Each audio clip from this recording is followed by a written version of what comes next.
Hello, everybody, and welcome to your Wednesday lighting critique. Wednesday, yes, Wednesday it is.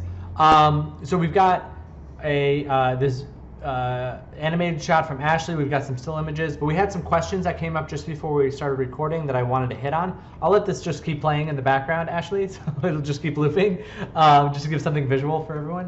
But the questions were basically, it started with Andre asking, how long does it take to light a shot on feature productions? And I was saying that on average, like, you budget, and it's different in every studio, different budgets, different styles, different needs for each studio. But from my experience, it was generally like you would get a total like budgeted time of like 3 days for any individual shot.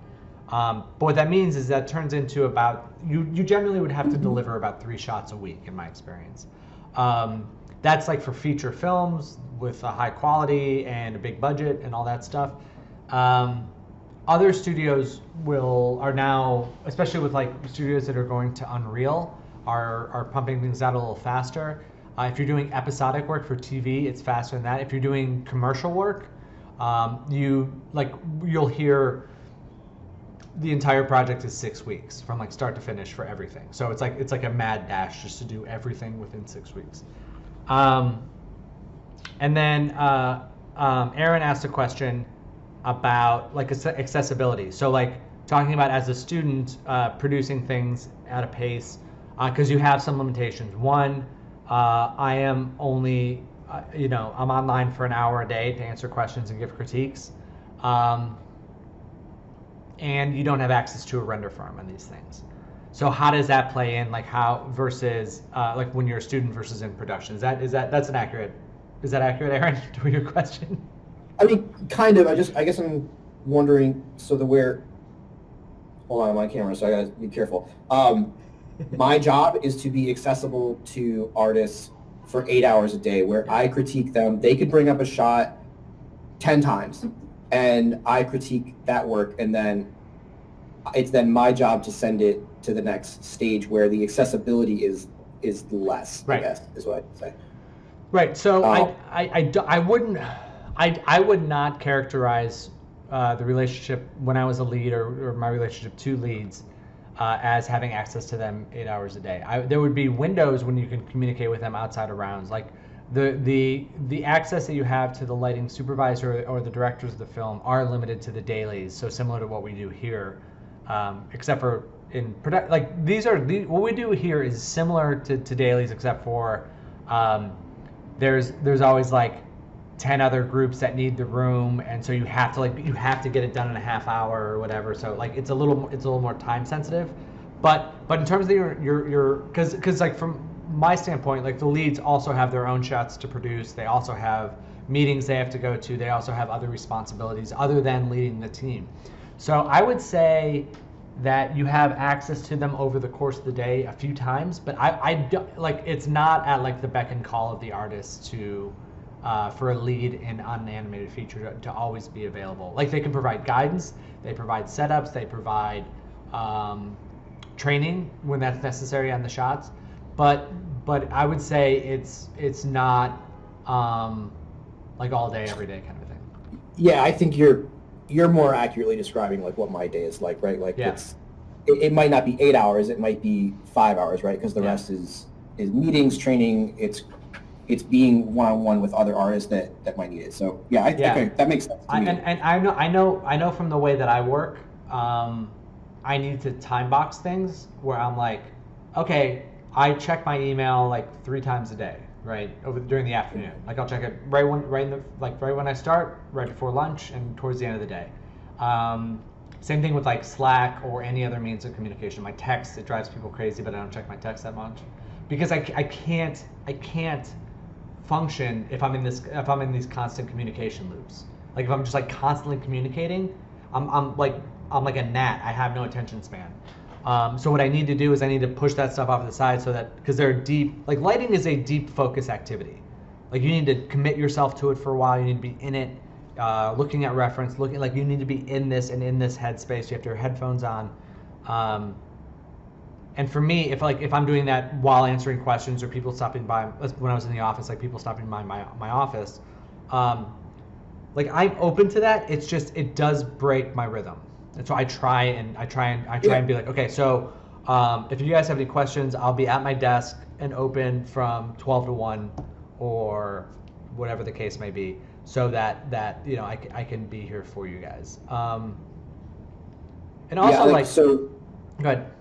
I mean, so it's a part of that, right? Is to it's to be on point and to be able to check your own work and make sure. So for me right now, I haven't been in critique this is my second week, and it's not because I'm not doing anything.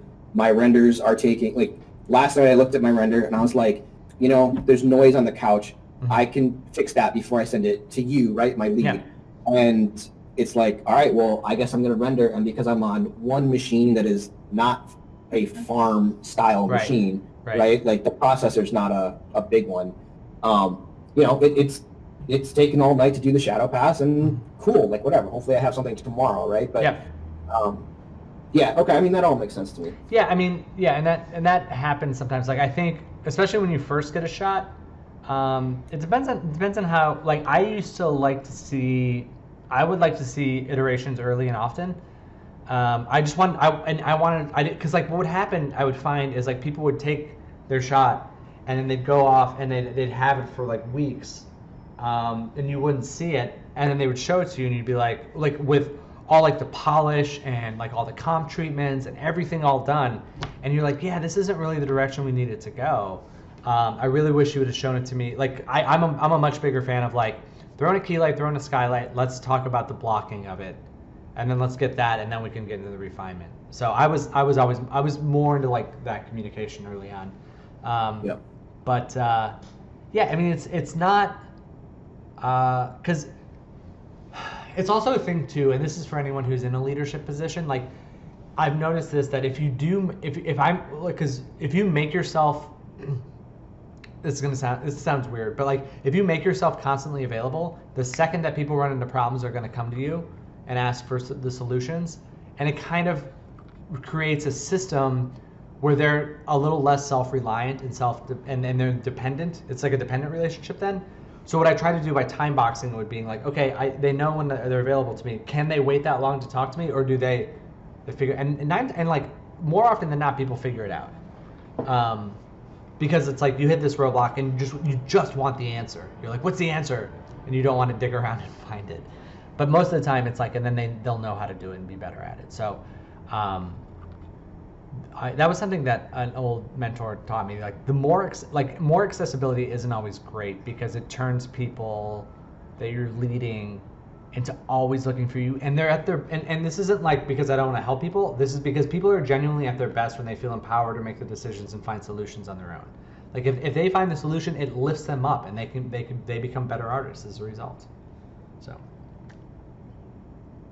all right, cool. I like that talk. We'll anytime you guys have questions like that, let me know. Okay. All right, let's do some critiquing. All right, Ashley, out of the gate. We've been looking at this. By the way, this totally breaks the loop it 3 times rule. We've looped it a lot more than that. Okay, let's listen to it once with sound on, and then we'll critique it a little bit. They won't even show themselves. They're so afraid. They will not even... Oh, it's the guy. Oh, come on, man! He says GG. That's really funny. Anyway, okay. So I'm definitely feeling the frontalness of the light. I feel like it's definitely coming from the computer screen. The one thing that I really want to see is I think it's too bright at the beginning, and there's a saturation or hue shift as this changes from this to the red. I almost think because when you're playing a game, generally it's darker, and I don't play that many games, but it's generally darker. You're into it, and then for this red screen to come on, I want it to be a value pop, and so I want the screen at the beginning to be a little bit more toned down, and then it cranks up with the red, both in the saturation and in the value, and then from there it can go I like it being kind of bright after that, because it's almost like what we were seeing from Diana's, where it's you know, you're in this thing, everything, like you're like he's like looking for people because they're hidden, right? They're not showing themselves, so he's like looking around. Then all of a sudden, boom! Like it just pops up, and it becomes like you know immediately that something drastic has changed. That's my big note.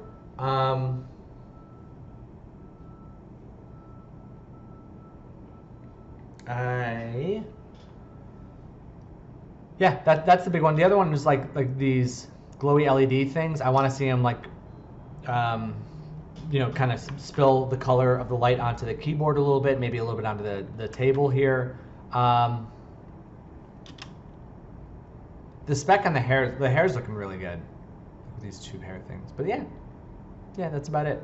I would say give that a try, and we'll see where that lands us. Do you have any questions? Are you feeling good? I don't think I have any questions. That sounds good. Yeah. So far, yeah, it's definitely coming together. It makes me smile every time I see this one. Sounds good. Thank you. All right, let's hop into some. I think. Oh. Light up the chair a bit though. Oh, dang it! I closed it. Because it looks like there's light hitting the back wall, but it's not hitting the chair. Oh, I can just do it here. Oh yeah, look at that. Yeah, so it would be like maybe a little shadow on him, but yeah, just a little bit of light on the chair there. Good call. I missed that. And then yeah, and then now that I'm seeing this like again, and then we'll deal with this later. But again, like if his hand is this close to the LEDs, maybe there'd be a little bit of that light color up in there. But only because decided to pull up that frame. Okay, so let's see.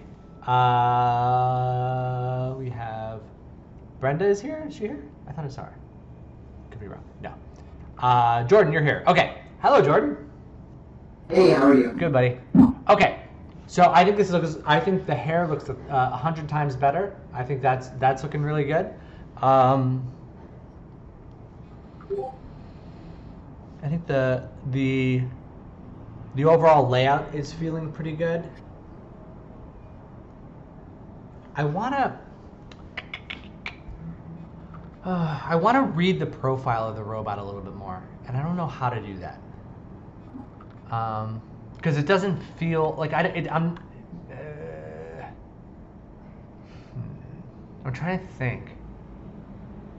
Like maybe if he like how the curtains are a little bit more illuminated to the right side where it goes. Maybe if he has that kind of value on the whole curtain behind the robot, you can see the yeah, like if we lift the value back there a little bit, it might help. Although I don't know if that'll mess with like because like the overall value difference, like the darker screen right, brighter screen left is really working out well. But yeah, I would say maybe give that a try. Maybe just try lifting a little bit of pretending there's a little light outside there, just to lift the curtain value slightly. I'm sorry. I was thinking like, yeah, maybe like I could throw like a street light, like just like it was just a street light on the right side. Yeah. Maybe this would be like a little rim. Yeah. Yeah, that would be good. And then for her, like I think her, like I said, I think her hair looks really good. I think we can get a little more speck on her skin, or just because it's the shaping is looking a lot better. It's much less frontal. I believe that it's coming from this light, and I totally get that it's fake. It's coming in more from the screen right now. I would get a little more specularity on the skin. The eye dings, this one feels a little bit cooler, and I would like I want that to feel like a reflection of this light. There's something pink down here. You might want to watch out for that. And then I would even slightly darken this stuff a little bit more. Okay. Just like that very foreground stuff.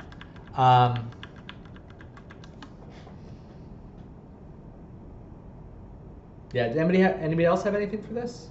For now? Yeah. I think it's looking good. Thank you. It's coming together nicely. All right. Good job. All right. Ruby, you're here. Okay. Hi, Ruby. How's it going? Okay. Much better. Like definitely feeling, I think the framing on both characters is working really well. I definitely feel the attention in this space now. I like that we've darkened this out here. the biggest things I would do.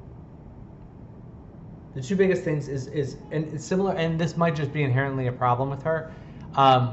Similar to Jordan's, her skin just feels a little bit clay, and I would like for there to be a little bit more specularity in her, like on her nose and in her cheeks and on some, maybe on her lips a little bit, just as she's looking out the window. Her skin itself feels a little bit too saturated. I would maybe back off on that overall, and then I would try. Because I know we talked about holding off on this. I think we're ready to try adding some blue, cooler color into the interior space a little bit.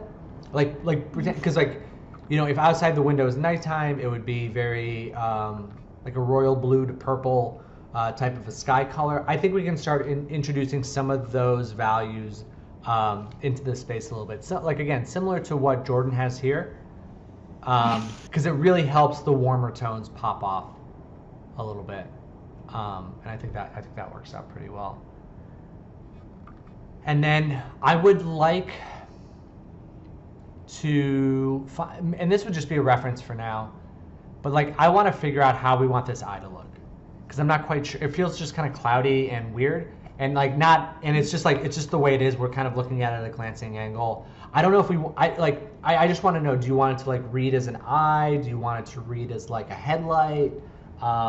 Just kind of figuring out the look for that, and then we can go from there. Okay. Yeah, I also have a question. What do you think about the light on that other corner, kind of closer to the robot? Because it's like this light over here? Orange. Yeah. Should I keep that same color, or should I make it, like you said, blue, and like darker tones like the other side? See, it's funny because I was leave it for now, because I was almost picking it up, even though it doesn't make sense. I was almost picking it up like it's just like a little bit from this light here, but I guess it's actually on the other side. Leave it for now because it might actually be good. It's just more of a matter of getting cooler values into these dark areas around it. That might provide a little bit of shaping in there. We'll see how that looks though, and then eventually. As I was looking at this, and I do this a lot with images, but just adding like the diffusion feel on top of it, I think is eventually going to be just like a nice kind of softening overall.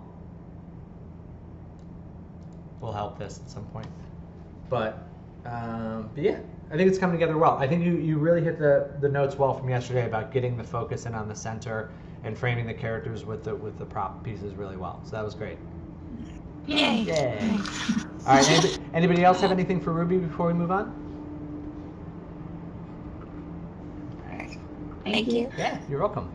All right, Dani, we've got your night scene. We got, and this is more shaping on the mantelpiece.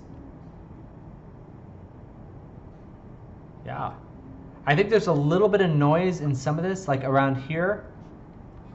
But other than I think that's just rendering it bigger, and with a little more samples. But I think this is good. Does anybody have any notes on this one? Does anyone want to cheer? Yay! All right, Dani, good job, man. All right, let's hop over. Yeah, let's hop over to the daytime one. Okay, so two big things about this one.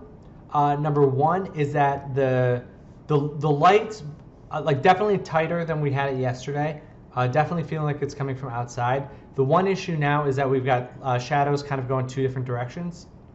From those two, I think it's from those two light sources, and it's like even though we know they're two, they do have to function as one sunlight, right? They have to kind of like both push like more generally in the same direction. So kind of maybe normalizing those or finding the average of those two and pushing that into place. Or another option, like it's only a problem because they're right next to each other. If you tighten this up so like this stuff falls into shadow like more in this region and we don't actually see this shadow, then all of the rest of it is totally believable, right?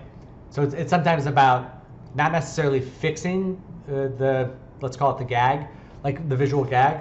It's about hiding the elements that are giving it away. Right. So that's one. Number two is I think that overall this exterior sunlight can get warmer. I think it feels a little neutralized right now. It feels a little bit like white light. I like to push that a little warmer. I just did for the placing. I didn't want to do the colors yet. That's fine. Okay. And then I would run an ambient occlusion pass for these bookcases.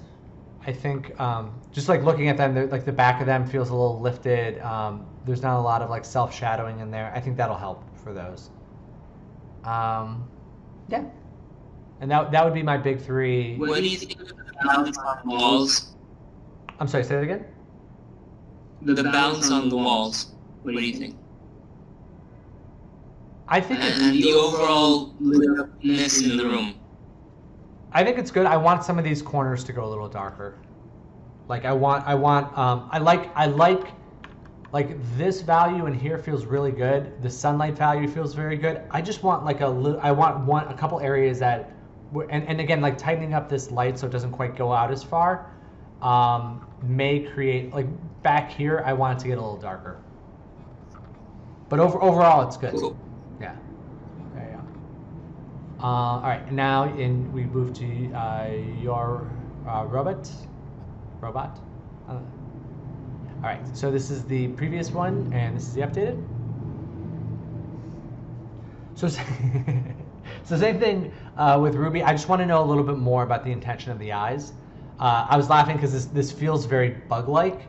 It feels like a housefly's eye or a dragonfly's eye. Like this feels very scary for this little girl. Like I would be terrified of this robot if I was her. And so I think if like I don't care how many books this robot reads to me, I would not be able to sleep if that thing was in the room. So I think identifying that it would be good. I do think that the intensity of this light might be too strong. It's too strong for moonlight. Tone it down a little bit, and then I want to get more specularity in the robot itself, because, like I said, this broad light on top here feels very soft, and it's like it's not picking up. Like I would buy, and I have to check the map, and you might want to check your specular roughness map, because I think the red areas pick up spec and these little gray bits in the middle don't. So I want to see some of that specular sheen on it. If not, maybe just add up it a little bit. But there are some like once we tone this light down, these pillows are shaped really, really nicely. I like the way that she's being lit, where it's like you can feel the light kind of falling on her legs, and then like you feel some of the bounce light in there. And then once we tone that down, again, I like not to keep referencing Jordan's, but I think that this level of like cool fill on the inside is good because right now we're just getting a lot of like very dark shapes on the inside of the room, and I kind of want to fill that in a little bit. But yeah, once we get these values in, like the position is really good. And then I would also look for, just because we're seeing so much of the sky, some sort of backplate to put out there in the comp, just to like trees, clouds, moon, stars, something out there. So it's not because like when you have that much of a constant shape, it's really hard to make the rest of the image look dynamic. Yeah. So cool. All right, and I think that is everyone's submissions who is online today. Am I missing anybody? All right, let's hop into a couple others. So we have Annabelle. Made some last tweaks. I think this looks beautiful. I think like I said, I'll say this every time this image comes up. Just after lighting on 3 Ice Age movies, I know how hard snow is. It's not easy. It looks great here. It looks soft. It looks warm in the warm spots. It looks cool in the cool spots, and it does not look gray in between. I think it's nice and white and bright without being blown out. It looks great. I am, unless anybody else has anything, I'm willing to just cheer and call this done. Yay! All right! Yay! Yeah. All right. Brenda, I think this is looking good. I think for this test from the compositing class, I would say you are good. The one thing, and this always, I mean, like more than just lighting, this always throws me off. It's like the sharpness of these shapes in the refractions. I had this conversation with somebody once because we were doing a shot with a mirror and a character was looking into a mirror, and we were like, do we put the stuff in the reflection behind the character out of focus? Because I don't know if that would happen. Like, we did it because it looked better, but like when you're looking in a mirror, like this is flat on this plane, but it's reflecting things far away. So I don't think the things that are being reflected that are far away would get out of focus. But like, same thing here, like, do the refractions get a little bit glowier like this stuff? For me, I think they kind of should to match up with it. Also, a couple of these back here, I'm wondering if we can't introduce a little, like, I know we want the glass to feel a little cloudy, but I almost just want to like bring in, adjust the black point on those just slightly to make a little bit more darkness in the core of the glass. So like kind of on all of them. So I think it's a matter of softening these shapes if you can, and shifting the black point just slightly in the glass areas. But other than that, I think everything else looks good. I hate to make notes on this because this really is just like a test of getting your compositing chops up and running. So if you if you want to hit those notes, go for it. If you're ready to move on, totally up to you. Totally your call. But this is, like I said, this is a complex compositing shot that we put forth in the class, and you're doing a really good job of assembling it and getting it into a good spot. Okay, Kat, you are okay. Yeah, you're up here. So you talked about how you're going to render out the full frame range, hopefully overnight, or some of it. I think overall,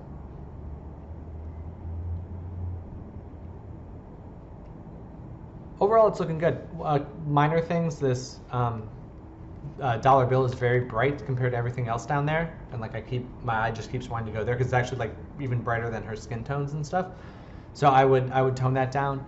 I do want to see these cut together because, like I said, I don't know, because she feels closer to the desk here than she does here, and she's getting more bounce light from the desk. So there may be a point where we tone that down, but let's see how it plays out. Eye value looks better, teeth value looks better. Yeah, I think, and eventually, and you can do this as a separate pass, but like getting some specular highlight pickup on some of these books and stuff, because like old books always have like gold, I don't know what you call that, like whatever the gold like title is on your old, if anyone has like an old Encyclopedia Britannica laying around somewhere, they've got like those gold rim on things, and like that stuff always picks up a little bit of light and would just add a little bit of shaping in there. But yeah, other than that, I think you're good. I think you're good to give it a go. I really want to. I'm excited to see, even if you're just rendering every 8th frame or something, just to see these shots cut together, because that's really when we're going to get a feel for it. Because it's kind of it's a thing that we run into a lot with animation, where we get obsessed over individual shots and we kind of forget that the audience will never look at it this way. They'll never look at it one shot or one frame at a time. And they will only ever look at it in cut order very quickly. And so it's good to kind of see that stuff pieced together, because that's when everything starts to kind of form and you really get a good sense of like how things are flowing. And sometimes it's about like leading the audience's eye from one shot to the next. Like if a character's walking this way, and then like if they're, because like there'll be little things that you do if a character's walking across the frame this way, and then they're here, and then the next frame you got to pick them up over here. Like there's some like little things you can do to get the audience's eye in the right spot. But that kind of comes into play too. So, all right, that's it for today. Does anybody have any questions about anything before we break? I think we're good. You guys are wonderful as always. Thank you guys for the submissions. They're so like I love doing this. So I hope to see you all again Thank you. tomorrow. Thank you guys so much. I'll talk to you soon. Thank you. All right. Thank you. Bye. Bye. Bye.